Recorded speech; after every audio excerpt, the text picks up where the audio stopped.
Welcome to the Stairway to Heaven. We're coming to you bringing insights into the ever-changing high-frequency currents now bathing the planet and their effect on us all. The source of vital information for the evolving human being. I'm Gwilda Wiyaka. Alchemy and Manifestation. Manifestation, the ability to conjure forth, is the foundation of all life. As humans, we're always manifesting something, mostly unconsciously. Our entire manifested reality is a direct result of our conscious and unconscious beliefs and intents as individuals and as a culture. We're trapped in a reality of lack and competition where we pump our life's blood into a system that drains us dry. We retire and then we die, usually without ever living out our dreams or honoring our true nature. I would love to have been an artist, but I had a family to feed. At the same time, there's a part of us that remembers we should be able to perform magic. This vague memory is what drives the gambling industry. Maybe Lady Luck will shine on me this time and I'll win the big one. When I win the lottery, then I can afford what I want, and so on. We're still like children in the way we view our ability to manifest for ourselves. We go from being supported and guided by our parents to looking to the system to provide. Be it college or corporate America, we try to figure out what rules to follow, and those we can slide by, to ensure we're taken care of. There are untold numbers of get-rich-quick schemes or pyramid companies that promise financial freedom. People glom onto these and follow them like a religion, again, pouring their power into a system that offers minimal returns. True manifestation begins in spirit, in the ethers, at the quantum level. To manifest, we must learn to wield our spiritual energy in a conscious and focused manner. This is not done in such a way as to overpower another or override the way life works, but rather to cooperate with it in a way that all win. Synergy is found in every aspect of the natural world and is the root of true magic. To cooperate with nature, our own as well as that of all creation, we must first come to know it. The way to know nature is through realigning ourselves with it. This is achieved by spending time in the natural world, observing how it works, aligning with its rhythms, elements, and seasons, studying the animals, their habits and interactions, and by becoming more whole through embracing our original design. In the process of changing our behavior to fit the system, i.e., socialization, we systematically disconnected from our natural design. Built into each of us is the ability to channel frequency, the source of spiritual power. By disconnecting from our original makeup to fit the system, we lost our true expression and ability to interface with nature to draw from it what we need. The less we're in agreement with our true nature, the more disconnected we become, compromising our frequency and with it, our personal power. We're left dependent upon the system to dole out what we need in exchange for our participation in it. A core component of manifestation is alchemy. Alchemy is defined as the process of taking something ordinary and turning it into something extraordinary. It was the medieval forerunner of chemistry based on the transformation of matter. Historically, true alchemy has been greatly misunderstood and was mainly concerned with attempts to convert base metals into gold or find a universal elixir.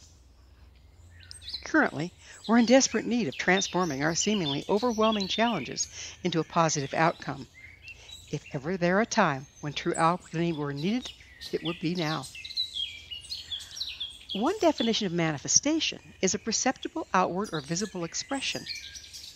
Manifestation begins in the occult, the unseen or invisible quantum level, the soup of creation. While there is a process in coming from the energetic level to the physical one, we can indeed influence what's formed. Manifestation and alchemy work together. Alchemy is the act of transforming what's already in form. Transformation requires breaking things down into their constituent parts to be repurposed.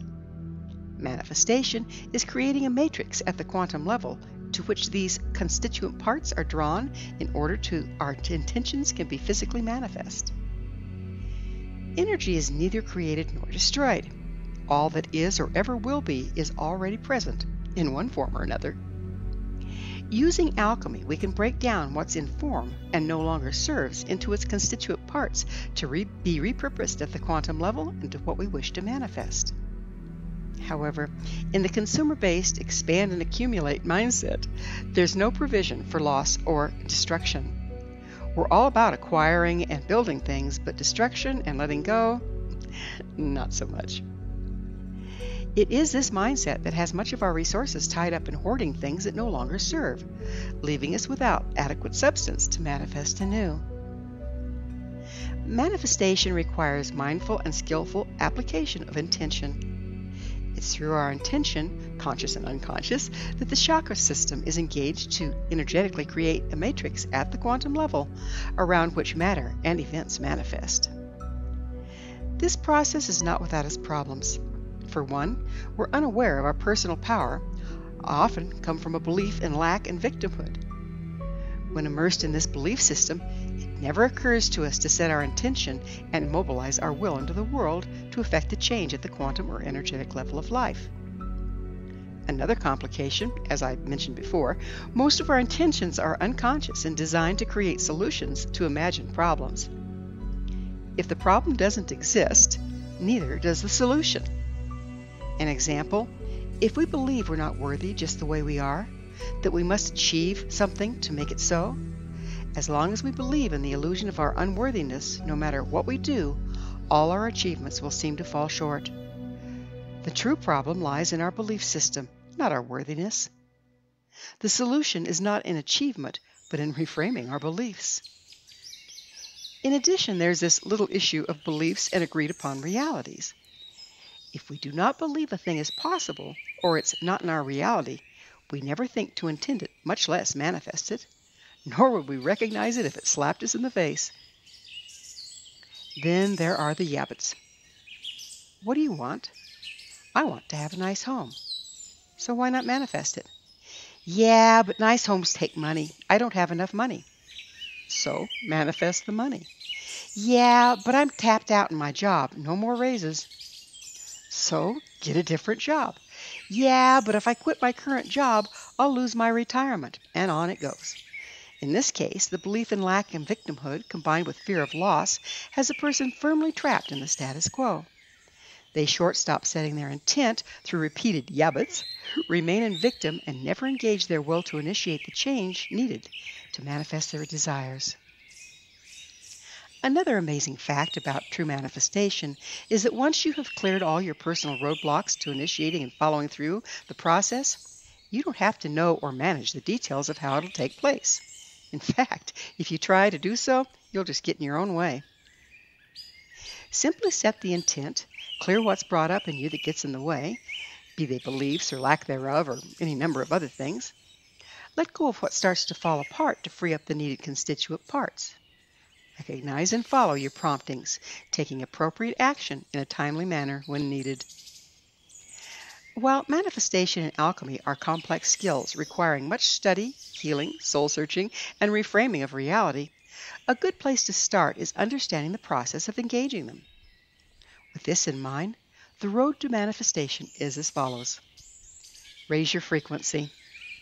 Both alchemy and manifestation rely on personal power, which is driven by personal frequency. We're fortunate to be living in a time that the rapidly rising ambient frequencies from galactic sources supports an increase in personal frequency. However, taking advantage of the enhanced frequency now available requires action on our part.